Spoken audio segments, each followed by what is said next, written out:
संसारदावा नललीढलोका त्रणयकारुण्य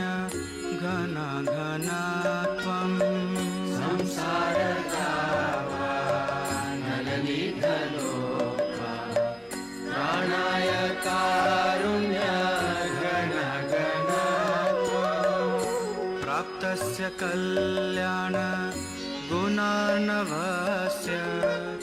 वन्दे गुरो श्री चरणारविन्दम् प्राप्तस्य कल्याण गुणार्णवस्य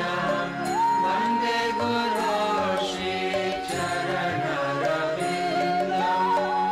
प्राप्तस्य कल्याण गुणार्णवस्य वन्दे गुरो श्री चरण